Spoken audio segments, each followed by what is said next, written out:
નમસ્કાર દર્શક મિત્રો, આપ જોઈ રહ્યા છો Banas crime 24 news Gujarati channel. હવે જોઈએ આજના મુખ્ય સમાચાર। જીપીએસસી પરીક્ષામાં ગેરરીતિ મુદ્દે ડીસામાં નાયબ કલેક્ટરને આવેદનપત્ર અપાયું છે। ન્યાયિક તપાસની માંગ કરાઈ છે।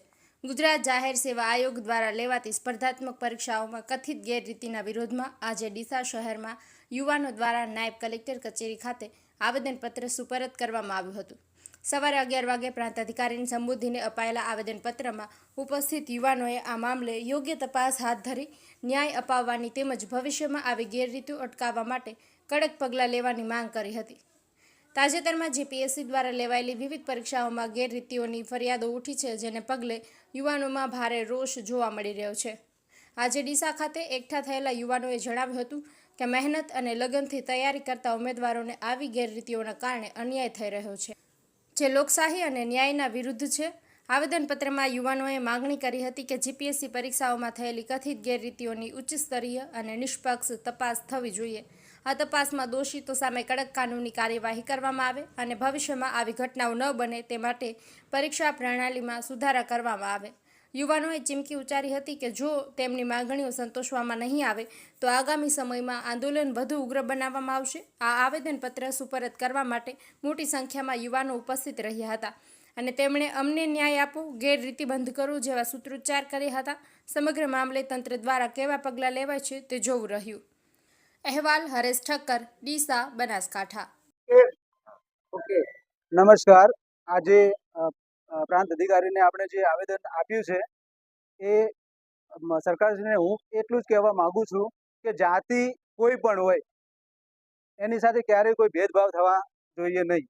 દરેક વિદ્યાર્થી પોતાની મહેનતથી આગળ વધીને આવે છે તો એને દરેક સમાજનો હોય એને એનો હક મળવો જોઈએ, એના મહેનતનું ફળ એને મળવું જોઈએ। હું ઠાકોર સમાજ ઓબીસી વર્ગીકરણ સમિતિ ગાંધીનગર વતી આ માટે લગભગ અમે 2 વર્ષોથી મહેનત કરી રહ્યા છીએ। અમારો પણ આ જ છે કે દરેક જાતિને એના અધિકાર પ્રમાણે એને મળવું જોઈએ। આજે મુખ્યમંત્રીશ્રીએ જે આવેદનપત્ર આપ્યું રમેશભાઈ ડૉક્ટર સાહેબ સાથે, હું એમને પૂરી સંમતિ આપું છું। આભાર।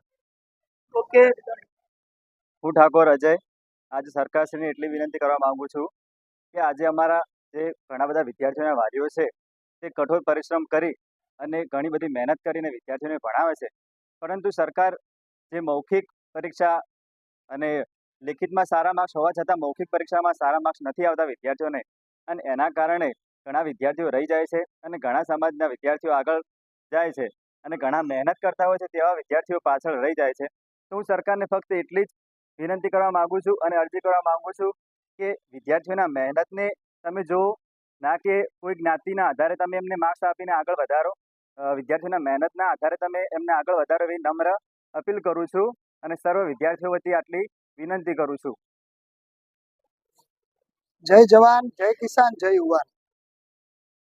ગુજરાતમાં આપણે છેલ્લા ઘણા વર્ષોથી જાણીએ છીએ કે વિદ્યાર્થીઓ માટે પેપર ફૂટવાની ઘટના તો બહુ જૂની ફેશન થઈ ગઈ છે।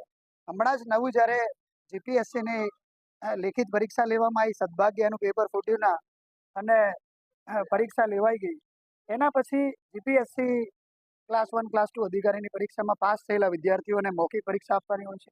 આ મૌખિક પરીક્ષામાં જ્યારે આપ્યા પછી એના ડેટા બહાર આવ્યા તો એવું ચોક્કસપણે જાણવા મળ્યું કે અમુક રાજકીય ઓળખાણ ધરાવતા વિદ્યાર્થીઓ, અમુક આર્થિક રીતે સદ્ધર સુવર્ણમાં આવતા વિદ્યાર્થીઓને જે માર્ક્સ આપવામાં આવ્યા એ કમ્પેર ટુ ઓબીસી એસસી એસટીના પ્રમાણે વધારે આપવામાં આવ્યા।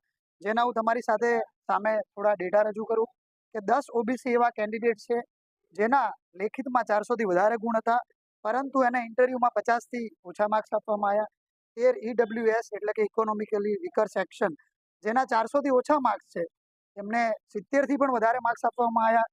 બીજા 11 ઓપન કેટેગરીના એવા વિદ્યાર્થીઓ કે જેમના 400થી ઓછા માર્ક્સ છે એમને પણ 65થી વધારે ઇન્ટરવ્યુમાં 100માંથી વધારે માર્ક્સ આપવામાં આવ્યા।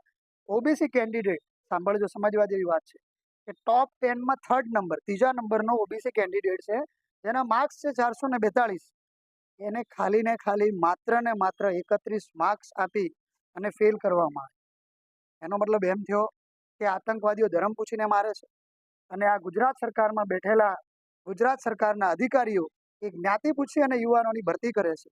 તો આજે આ દિશામાં એક જાગૃત નાગરિક તરીકે વિદ્યાર્થીઓ સાથે મળી અને એસડીએમ સાહેબને આવેદનપત્ર આપ્યું છે કે આ અમારી વાત છે એ ગુજરાત સરકાર સુધી પહોંચાડો.